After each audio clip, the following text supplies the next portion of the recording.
Today యాక్టివిటీలో భాగంగా పిల్లలకు కథను చదవడం నేర్పించడం. నచ్చిన పుస్తకాన్ని తీసుకొని పిల్లలు వారంతట వారు చదవగలగడం మరియు ఒక సెంటెన్స్ తర్వాత నెక్స్ట్ సెంటెన్స్కి ఏ విధంగా అయితే కాన్సన్ట్రేషన్గా చూడాలో ఆ విధంగా చూస్తూ మనము పేజీని తిప్పిన ప్రతిసారి పిల్లలు కూడా పేజీని తిరగవేస్తూ కథను చదవడం అన్నమాట.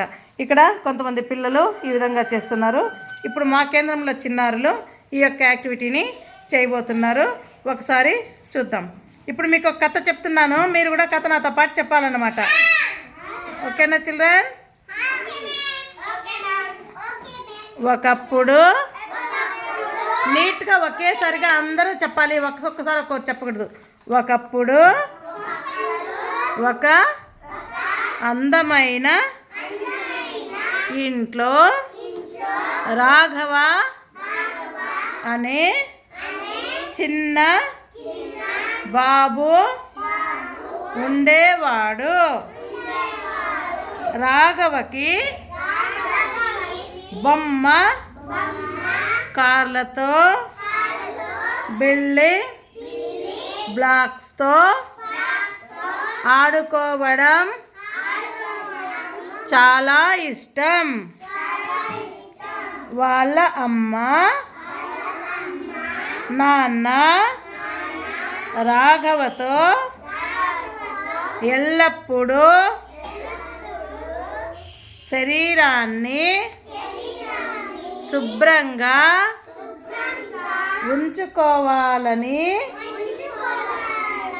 తన మనసుకు ఎలా అనిపిస్తుందో దాని ప్రకారం నడుచుకోవాలని చెప్పేవారు. ఓకే, ఇప్పుడు పేజ్ తిప్పండి. నెక్స్ట్ పేజ్కి వెళ్దాం. పేజ్ తిప్పండి అందరూ. పేజ్ ఇట్లా తిప్పాలి, ఇట్లా పేజ్ తిప్పు, పేజ్ తిప్పాలి. పేజ్ తిప్పమా, పేజ్ తిప్పుమా, ఇట్లా ఒక పేజ్ తిప్పు. ఇప్పుడు ఇంకో పేజ్ చదవండి. Okay, start. ఒకప్పుడు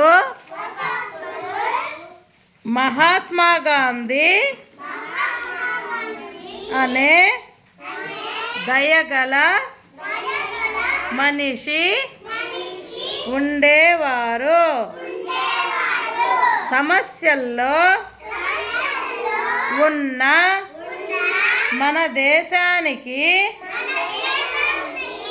ఎంతో సహాయం చేసిన మన గొప్ప నాయకుడు. ప్రతి ఒక్కరూ ఆనందంగా సురక్షితంగా ఉండాలని ఆయన కోరేవారు. ఇక్కడ ఉన్నారు చూసారా గాంధీ తాత. ఈ విధంగా కథ చదవాలన్నమాట. మీరందరూ నెక్స్ట్ పేజ్ అన్నప్పుడు పేజ్ ఇలా తిప్పాలి, పేజ్ ఇలా తిప్పి చదవాలన్నమాట.